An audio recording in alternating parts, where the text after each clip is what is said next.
Boss, ये आम दरिया नहीं है, ये इंतहाई तूफानी दरिया है। इसमें ना ही कोई लॉन्च चल सकती है और ना कोई कश्ती। फिर रास्ते में ये दरिया पहाड़ी इलाके से गुजरता है, जहाँ उसकी रफ्तार इंतहाई तेज हो जाती है और ये तंग घाटियों और सुरंगों से भी गुजरता है। सलागा ने जवाब दिया। तो फिर एडीलैंड वाले इसमें कैसे सफर करते हैं? इमरान ने कहा। उन्होंने रबड़ की खास किस्म की लॉन्चें बनाई हुई है जो हर लिहाज से महफूज होती हैं। रॉल्फ और उसके चंद खास साथी तो हेलीकॉप्टर इस्तेमाल करते हैं, जबकि बाकी लोग एरिजोना से एडीलैंड तक उन्हीं लॉन्चों में सफर करते हैं। वो यहाँ से इन लॉन्चों में खाने पीने का सामान, असला और दूसरी जरूरियात की चीजें ले जाते हैं और आमदोरफ्त के लिए भी यही रास्ता इख्तियार करते हैं। सलाका ने जवाब दिया। ये दरिया एरिजोना से एडीलैंड जाता होगा। चलो, एरिजोना से एडीलैंड तक तो वो इन रबड़ की कश्तियों में जाते होंगे, लेकिन वहां से दरिया के बहाव के उलट ये कैसे सफर करते होंगे? जबकि तुम्हारे कहने के मुताबिक ये दरिया तंग घाटियों और पहाड़ी सुरंगों से भी गुजरता है। इमरान ने होंठ भींचते हुए कहा। मुझे नहीं मालूम, हो सकता है इन कश्तियों में उसके लिए कोई खास सिस्टम मौजूद हो। बहरहाल वो इन्हीं कश्तियों में ही सफर करते हैं। सलाका ने जवाब दिया। क्या उनका एरिजोना आने का कोई खास दिन मुकर्रर है? इमरान ने पूछा। नहीं, जब भी उन्हें कोई जरूरत होती है आ जाते हैं, सलागा ने जवाब दिया। अगर हम यहाँ से हेलीकॉप्टर ले ले तो फिर तो हम आसानी से वहां पहुंच सकते हैं। इमरान ने कहा। नहीं, वो लोग बहुत पहले इस हेलीकॉप्टर को मिसाइल से उड़ा देंगे। उन्होंने अपने हेडक्वार्टर के गिर्द बहुत दूर तक चेकिंग का बाकायदा निजाम कायम कर रखा है, इंतहाई जदीद तरीन निजाम। हत्ता के दरिया के गिर्द भी पहाड़ी से लेकर एडीलैंड तक जगह जगह चेकिंग के अड्डे हैं, जहां इंतहाई जदीद असला से मुसल्ला अफराद 24 घंटे मौजूद रहते हैं। सलागा ने जवाब दिया। तो इमरान उसकी बात सुनकर बेख्तियार चौंक पड़ा। ओ, उनका पहला अड्डा कहाँ है? इमरान ने पूछा। दरिया के बहाव के साथ साथ अगर सफर किया जाए तो एरिजोना से तकरीबन 50 किलोमीटर के फासले पर पहाड़ी इलाका आ जाता है। दरिया उस पहाड़ी इलाके के अंदर से गुजरता है। बस उस पहाड़ी इलाके में ही उनके अड्डे हैं। कहाँ है ये मुझे नहीं मालूम, सलाका ने जवाब दिया। क्या इन अड्डों में वो मखसूस कश्तियां मौजूद होती हैं? इमरान ने पूछा। नहीं, कश्तियां सिर्फ हेडक्वार्टर में मौजूद होती हैं और वो उनकी इस तरह हिफाजत करते हैं जैसे माँ अपने बच्चों की करती है। सलाका ने जवाब दिया और इमरान ने बेख्तियार एक तवील सांस लिया। तुम ऐसा करो कि एरिजोना शहर में जाकर मालूमात हासिल करो। वो दुकानें मखसूस होंगी जहां से ये लोग खुराक वगैरह हासिल करते होंगे। हो सकता है कि ये लोग आए हुए हों। इमरान ने कहा। हाँ, ये मैं मालूम कर लूंगा, सलागा ने कहा। ओके, जाओ और सबसे पहले इस बारे में मालूमात हासिल करो। उसके बाद हम वहां तक पहुंचने की कोई प्लानिंग बनाएंगे, इमरान ने कहा। तो सलागा उठ खड़ा हुआ और फिर इमरान को सलाम करके वो बैरूनी दरवाजे की तरफ बढ़ गया। इमरान ने एक तवील सांस लेते हुए नक्शे को तय करना शुरू कर दिया। उसके चेहरे पर गहरी सोच के तासुरात नुमाया हो गए थे। रॉल्फ अपने हेडक्वार्टर एडीलैंड के दफ्तर में कुर्सी पर बैठा हुआ था। सामने मौजूद मेज पर कई रंगों के फोन और एक लॉन्ग रेंज लेकिन इंतहाई जदीद किस्म का ट्रांसमीटर था। रॉल्फ की आदत थी कि वो बजात खुद कभी किसी मिशन पर काम नहीं करता था, बल्कि उसके तरबियत याफ्ता अफराद ही मिशन में काम करते रहते थे और वो उन्हें हिदायत देता रहता था। जब कोई अहम मिशन ना हो तो वो एक्रीमिया में ही रहता था, क्योंकि वहाँ वो हुकूमतों और बड़ी बड़ी हुकूमत मुखालिफ तंजीमों से दहशत गर्दी की कार्रवाइयों के सिलसिले में राब्ते करता रहता था। तकरीबन हर मुल्क में ऐसी सियासी पार्टियां या ऐसी तंजीमें मौजूद थी जो हुकूमतों के खिलाफ दहशत गर्दी की कार्रवाइयों के लिए उसकी खिदमत खुफिया तौर पर हासिल करती रहती थी। इस तरह हुकूमतों की मखसूस एजेंसियां भी अपने दुश्मन मुल्क के खिलाफ सिर्फ बड़ी बड़ी कार्रवाइयां कराने के लिए उसे हायर करती रहती थी। इसराइली हुकूमत उसकी सबसे बड़ी गाहक थी, लेकिन आज तक उसने किसी सियासी मामले में मुदाखलत न की थी, क्योंकि इन मामलों से उसका ताल्लुक ही न था और न कभी इन मामलों में उसे किसी ने हायर किया था। पहली बार इसराइली हुकूमत ने मिरास में होने वाली इस कॉन्फ्रेंस को सबूताज करने के लिए उसे हायर किया था, इसलिए वो एक्रीमिया से अपने हेडक्वार्टर एडीलैंड आ गया था और अब मिरास में उसके आदमी काम कर रहे थे। हुकूमत इसराइल ने उसका काम बेहद आसान कर दिया था, क्योंकि उसने अब सिर्फ पाकिस्तान के वफद का खात्मा करना था। हुकूमत इसराइल को यकीन था कि इस वफद के खात्मे के साथ ही कॉन्फ्रेंस खुद ब खुद मुलतवी हो जाएगी, इसलिए रॉल्फ ने भी सारी तवज्जो पाकिस्तानी वफद की तरफ ही कर रखी थी। उसका खास तरबियत याफ्ता ग्रुप मिरास में काम कर रहा था, जिसका चीफ ऑस्टिन था।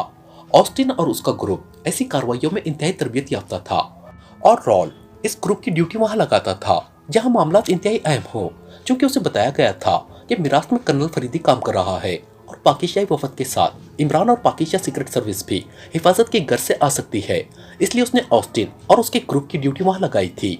ऑस्टिन ने उसे आज सुबह ही कॉल करके ये तफसील बता दी थी कि उसने पाकिस्तानी वफद की रिहाइशगाह के नीचे दूर से सुरंग लगाकर सुपर ब्लास्टर लगा दिया है और अब वो जिस वक्त चाहे सिर्फ एक बटन दबाकर उस इमारत को ब्लास्ट कर सकता है। इसलिए रॉल्फ भी मुतमईन था कि अचानक ट्रांसमीटर पर टू टू की आवाजें सुनाई देने लगी और रॉल्फ ने बेख्तियार चौंक कर हाथ बढ़ाया और ट्रांसमीटर उठाकर अपने सामने रख लिया। फ्रीक्वेंसी डायल पर नजर डालते ही वो चौंक पड़ा, क्योंकि इस जदीद ट्रांसमीटर में यह सिस्टम भी मौजूद था कि कॉल करने वाले की फ्रीक्वेंसी भी उस पर जाहिर हो जाती थी और जो फ्रीक्वेंसी अब डायल पर नजर आ रही थी उसके मुताबिक ये इसराइल के सेक्रेटरी ऑफ स्टेट ऑर्थर की मखसूस फ्रीक्वेंसी थी। सेक्रेटरी ऑफ स्टेट ऑर्थर तमाम दहशतगर्दाना कार्रवाइयों के लिए रॉल्फ से राब्ता करता था, इसलिए फ्रीक्वेंसी देखते ही रॉल्फ समझ गया कि ऑर्थर ने इस मिशन के लिए कॉल की होगी। उसने हाथ बढ़ाकर ट्रांसमीटर का बटन ऑन किया। Hello Arthur, calling over. Button दबते ही ऑर्थर की मखसूस आवाज सुनाई दी। Yes Ralph, attending you, over. Ralph ने उसी तरह नर्म लहजे में जवाब देते हुए कहा। रॉल्फ, कॉन्फ्रेंस के सिलसिले में क्या हो रहा है? हमारी हुकूमत उसके लिए सख्त बेचैन है, ओवर। ऑर्थर ने कहा। जब मैंने मिशन अपने हाथ में ले लिया है तो फिर बेचैनी कैसी? रॉल्फ ने मुंह बनाते हुए कहा। ओह, तुम्हें एहसास नहीं है रॉल्फ, इस बार तुम्हारा मुकाबला दुनिया के दो खतरनाक तरीन सीक्रेट एजेंटों से है। हमें उन दोनों का तजुर्बा है, मतलब है कर्नल फरीदी और अली इमरान। और हाँ, एक बात और मैं बता दूं, पाकिस्तान में हमने इमरान की खुसूसी निगरानी का इंतजाम किया था। हम मालूम करना चाहते थे क्या इमरान और उसके साथी पाकिस्तानी वफद के साथ मिराज जाएंगे या नहीं, और अभी पाकिस्तानी वफद तो रवाना नहीं हुआ, लेकिन हमें इत्तला मिली है कि इमरान अपने साथियों समेत पाकिस्तान से क्रीमिया रवाना हो गया है, ओवर। ऑर्थर ने कहा। तो फिर क्या हुआ, ओवर? रॉल्फ ने मुंह बनाते हुए कहा। इस इत्तला के मिलते ही हमने क्रीमिया में अपने एजेंटों को अलर्ट कर दिया और अभी थोड़ी देर पहले हमें इत्तला मिली है कि इमरान अपने साथियों समेत एरिजोना गया है।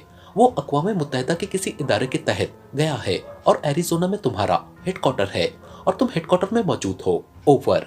ऑर्थर ने जवाब दिया तो रॉल्फ बेख्तियार हंस पड़ा। मिस्टर ऑर्थर, आपने क्या समझ रखा है कि मेरा हेडक्वार्टर क्रीमिया के किसी शाहरा पर मौजूद है जहां जिसका जी चाहेगा पहुंच जाएगा? ऐसी कोई बात नहीं, यहाँ तक कोई नहीं पहुंच सकता, आप उसकी फिक्र न करें, ओवर। रॉल्फ ने हंसते हुए कहा। मुझे मालूम है रॉल्फ, लेकिन फिर भी तुमने होशियार रहना है। ये इंतहाई खतरनाक लोग हैं, तुम्हारे अंदाजे से भी ज्यादा खतरनाक।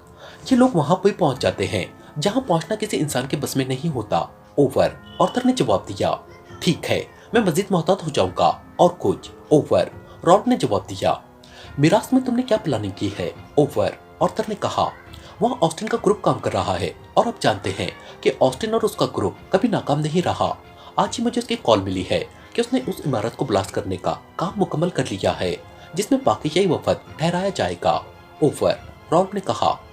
वहाँ कर्नल फरीदी होगा, अगर उसने ऐन आखिरी लम्हात में इमारत बदल दी तो फिर, ओवर। ऑर्थर ने कहा।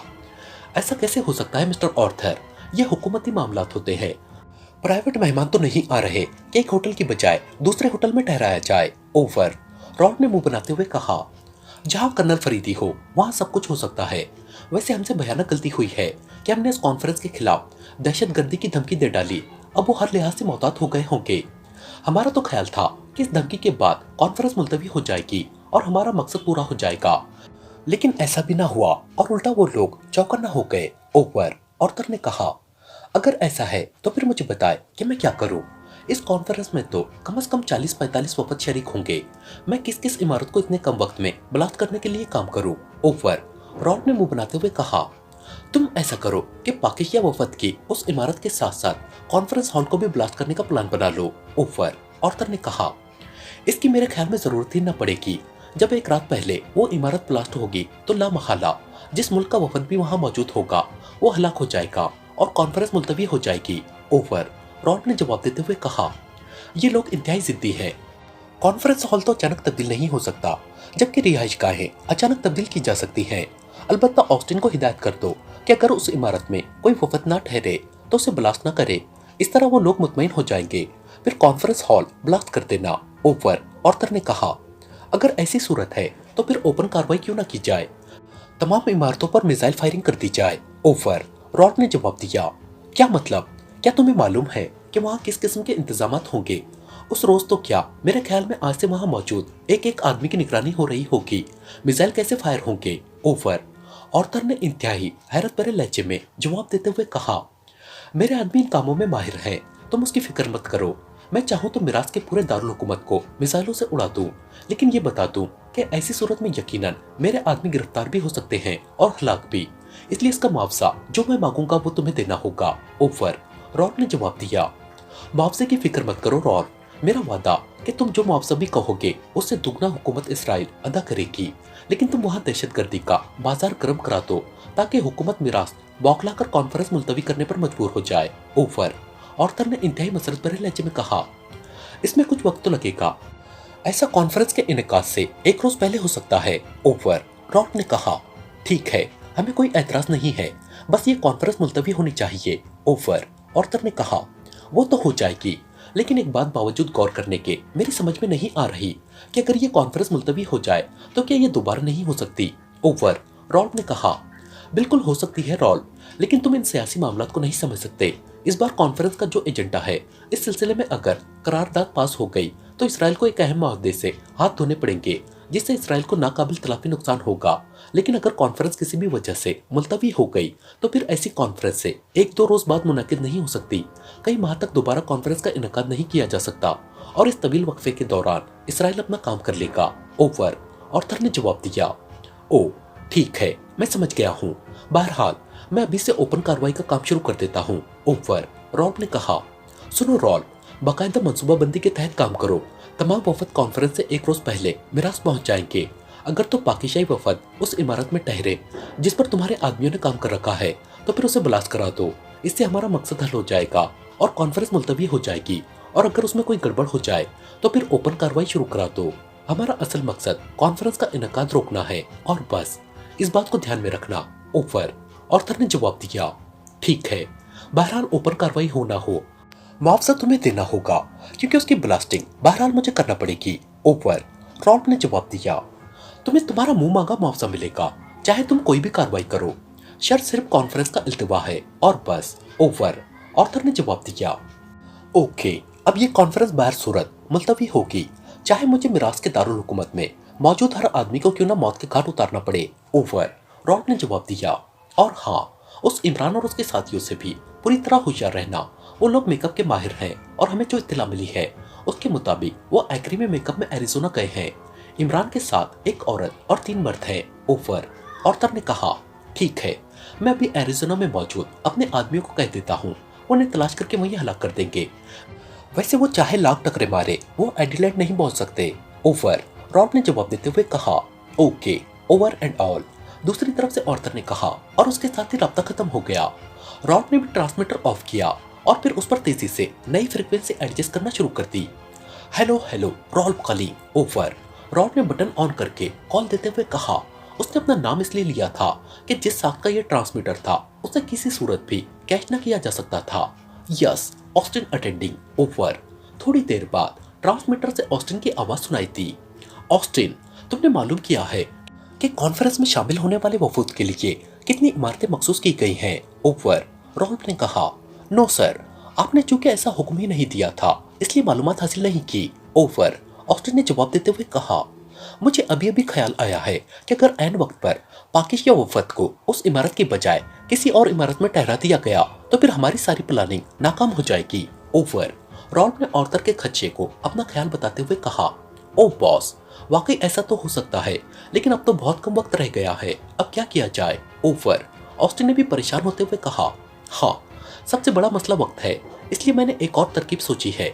अगर पाकिस्तानी वफद को अचानक किसी और इमारत में शिफ्ट कर दिया जाए तो फिर हम पहले वाले प्लान पर अमल करने की बजाय ओपन मिसाइल फायरिंग करेंगे और जिस कदर हो सके वहां दहशतगर्दी करेंगे। इस तरह यकीनन ये कॉन्फ्रेंस मुलतवी हो जाएगी।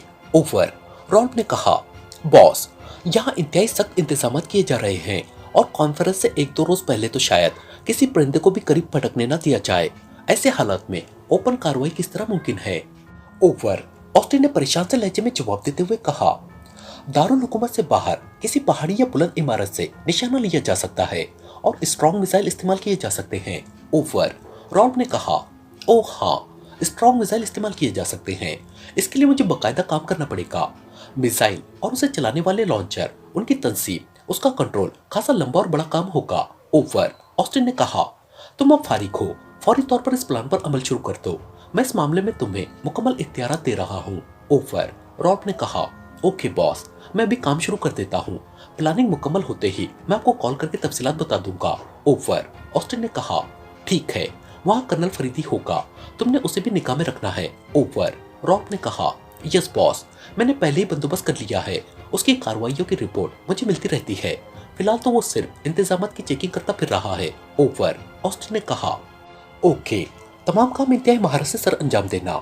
ये मिशन हमारे लिए चैलेंज मतन है। ओवर। रॉल्फ ने कहा, यस बॉस। ओवर। ऑस्टिन ने जवाब दिया तो रॉल्फ ने ओवर एंड ऑल कहकर ट्रांसमीटर ऑफ किया और मेज पर रखे हुए मुख्तलिफ रंगों के फोन पीस में से उसने सुर्ख रंग के फोन का रिसीवर उठाया और नंबर प्रेस कर दिया। Yes chief. दूसरी तरफ से उसके पीए की आवाज सुनाई दी। एक्रीमिया में स्ट्राइक ग्रुप के चीफ मार्क से मेरी बात कराओ, रॉल्फ ने कहा और रिसीवर रखकर उसने नीले रंग के फोन का रिसीवर उठाया और तेजी से नंबर डायल करने शुरू कर दिए। यस, क्राइस होटल। राब्ता कायम होते ही एक निस्वानी आवाज सुनाई दी। रॉल्फ बोल रहा हूँ, टेड से बात कराओ, रॉल्फ ने कहा। Yes chief. दूसरी तरफ से इंतहाई मुअद्दिबाना लहजे में कहा गया, हेलो चीफ, मैं टेड बोल रहा हूँ।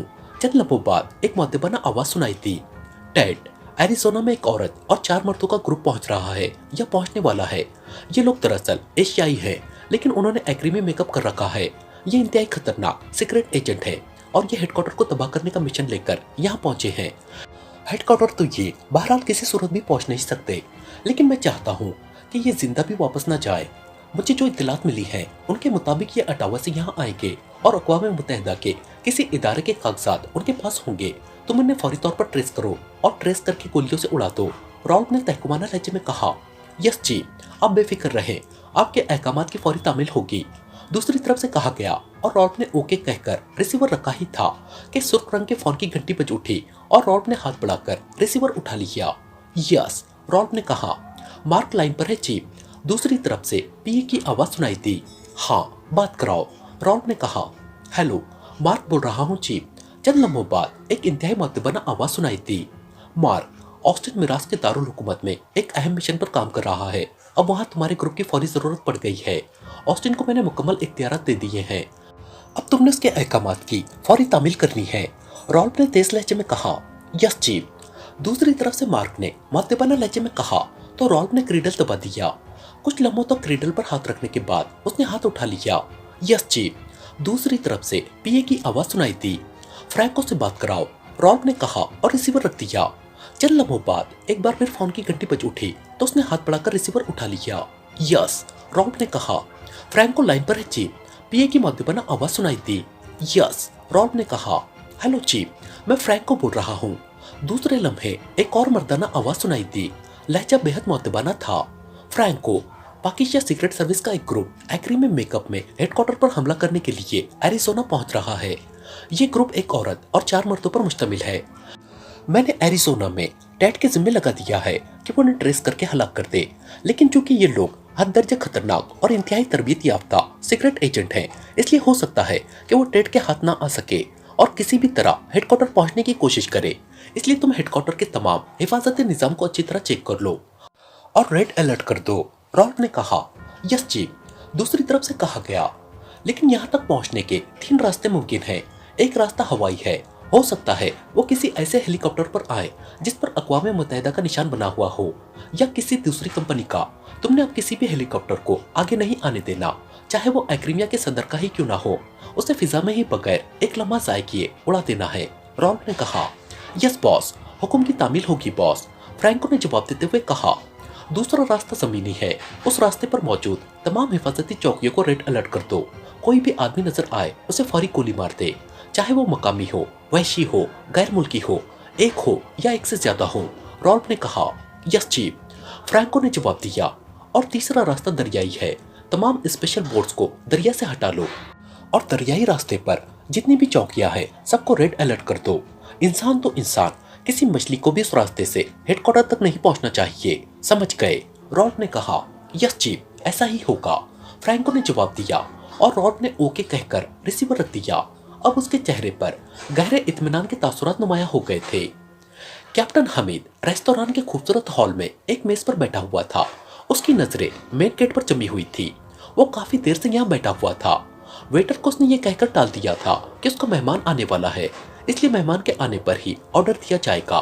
उसे कैप्टन साइमा का इंतजार था और जैसे जैसे वक्त गुजरता जा रहा था उसके दिल में कैप्टन साइमा के लिए गुस्से के जज्बात तेज होते जा रहे थे, क्योंकि दिए हुए वक्त से भी 15 मिनट ज्यादा गुजर गए थे और उसने फैसला कर लिया था कि अगर कैप्टन साइमा मजीद 15 मिनट तक न आई तो वो न सिर्फ यहाँ से उठ जाएगा बल्कि कैप्टन साइमा का वो हशर करेगा कि वो हमेशा याद रखेगी। लेकिन फिर अभी मजीद 5 मिनट ही गुजरे थे कि उसे मेन गेट पर साइमा नजर आ गई। उसने जीन्स और शर्ट के ऊपर चमड़े की सिया जैकेट पहन रखी थी।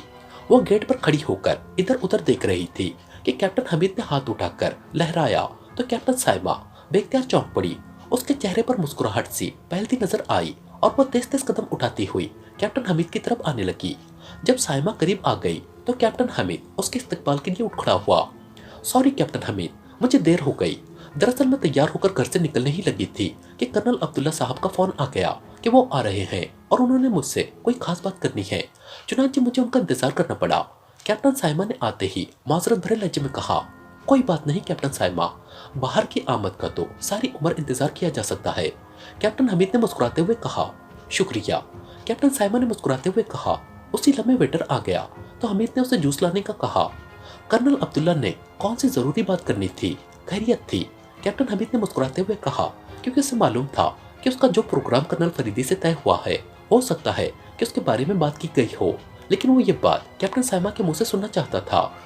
कर्नल अब्दुल्ला ने मेरी नई ड्यूटी लगा दी है और वो भी तुम्हारे साथ, कैप्टन साइमा ने कहा तो कैप्टन हमीद बेख्तियार मुस्कुरा दिया। तो क्या तुम्हें मेरे साथ ड्यूटी पर ऐतराज है?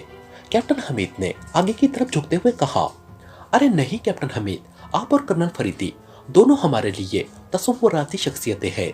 मुझे तो हकीकतन आप लोगों के साथ काम करके दिली मसरत होगी, कैप्टन साइमा ने मुस्कुराते हुए कहा। और कैप्टन हमीद का चेहरा मसरत की ज्यादती से बेख्तियार तमतमा उठा। इस हुस्न ज़न का शुक्रिया, लेकिन अब हमें उस चैलेंज पर पूरा उतरना है, कैप्टन हमीद ने जवाब दिया। लेकिन हमें करना क्या होगा? कैप्टन साइमा ने कहा तो कैप्टन हमीद बेख्तियार चौंक पड़ा। क्या मतलब? क्या कर्नल अब्दुल्ला ने तुम्हें कुछ नहीं बताया? कैप्टन हमीद ने हैरान होकर कहा, नहीं, उन्होंने सिर्फ इतना कहा है कि कर्नल फरीदी साहब ने कैप्टन हमीद के अलहदा कोई अहम ड्यूटी लगाई है और मैंने अब सिक्योरिटी से हटकर आपके साथ ड्यूटी देनी है, कैप्टन साइमा ने जवाब दिया। और फिर इससे पहले कि कैप्टन हमीद कोई जवाब देता, वेटर ने जूस के गिलास लाकर उनके सामने रख दिए और उन दोनों ने अपने अपने गिलास उठा लिए। कैप्टन साइमा, तुम्हें ये तो बताने की जरूरत नहीं है कि एक हफ्ते बाद इस्लामी काउंसिल की तरफ से यहाँ इस्लामी वज़राए खारजा की इंतहाई अहम कॉन्फ्रेंस मुनक्किद हो रही है, जिसमें तमाम इस्लामी ममालिक के वफूद शिरकत कर रहे हैं, कैप्टन हमीद ने संजीदा लहजे में कहा। हाँ, मुझे मालूम है और ये भी मालूम है कि किसी आलमी दहशतगर्द ने इस कॉन्फ्रेंस को सबूताज करने की धमकी भी दी है, जिसकी वजह से यहाँ हुकूमत की तरफ से सिक्योरिटी के इंतजाम इंतहाई सख्त कर दिए गए हैं। और ये भी मुझे मालूम हुआ है कि आपका और कर्नल फरीदी का ताल्लुक इस्लामी सिक्योरिटी से है, इसलिए आप भी इस कॉन्फ्रेंस के इनेकाद के सिलसिले में यहाँ काम कर रहे हैं, कैप्टन साइमा ने जूस सिप करते हुए जवाब दिया।